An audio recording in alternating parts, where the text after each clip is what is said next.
Hi ma'am, ngasigi aigi video sidi aigi birthday gi video ne. Aigi birthday di nahan date 8 tawgre bako ado aina video si semba ngamdabagi aina ngasi thagalakpane. Aigi birthday da wish ma'am pibirakpado thank you. Aina amamam toina reply pibusu ngamdabsu yawgre madugi damakta sorry. Aduga WhatsApp, Instagram, Facebook da message ma'am thabirakpa wish ma'am pibirakpado yam harawe. Thank you so much. Aduga aina expect tawdaba Aide aina sumasa khang daba ichini now sing inau nupi sing adai iche sing ipa sing ibung sing so adum aina thaza daba hai tare aigi number tv raga adum message ka thabirak tana wish ka nungsi bo hai me am ko pibirak pa madu yam harawe thank you so much ado aigi birthday se yam simple loina adum pangthok ra hai tare matam su phangde aduna matek se adum yengminar se meyam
Lastly, sir ka birthday.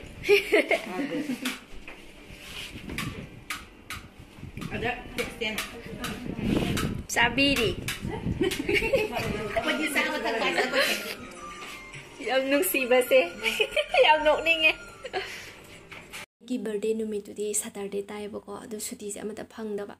Sunday numit chida namong pung taruk ta suti thadu ne bakhoi se dugi Sunday numit ta kaino ma chamina se na la e aduga Monday sina muk chen jana gi birthday ta bhai tare adugi Sunday sida khoi pulapna kaino chamina re ado kaino mai se kitang mamme bako sigi restaurant je hade Chinese restaurant oi bage mogi de mai do pakna yam ngana thalaga thamde ba adugi kitang aina video lobada mai se kitang budi mamme aduga asmaina kitang chamina raga dum birthday se dum loisan gre game da mayam ga pun hau toraga chamina budi chamina tre koi chaba gi ka loisalaga dum khara koi ru se na poti laibadi na tre perfume amaga sana amaga leiraga hale poti leirak tre dum koi chalaga mall manung da ne dum koi ngau raga dum hale ꯌꯥꯝꯅꯁꯨ ꯅꯨꯡꯉꯥꯏꯌꯦ ꯑꯗꯨꯝ ꯉꯥꯏꯍꯥꯛꯇꯪ enjoy ꯇꯧꯊꯣꯛꯎꯕꯗꯣ ꯑꯩꯈꯣꯏ ꯃꯌꯥꯝ ꯄꯨꯟꯅ ꯌꯥꯝ ꯅꯨꯡꯉꯥꯏꯔꯛꯑꯦ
ꯉꯥꯏꯍꯥꯛ ꯀꯣꯏꯔꯨꯔꯒ ꯑꯗꯨꯝ ꯕꯣꯠ ꯇꯣꯡꯉꯒ ꯍꯜꯂꯛꯑꯦ ꯒꯥꯔꯤ ꯇꯣꯡꯕꯕꯨꯗꯤ ꯁꯤꯗ ꯇꯣꯡꯕꯅ ꯍꯦꯟꯅ ꯅꯨꯡꯉꯥꯏ ꯑꯗꯨ ꯉꯁꯤꯒꯤꯗꯤ ꯃꯇꯥꯡꯁꯤꯗ ꯂꯣꯏꯁꯤꯜꯂꯒꯦ ꯃꯌꯥꯝ ꯕꯥꯏ ꯕꯥꯏ ꯒꯨꯗ ꯅꯥꯏꯠ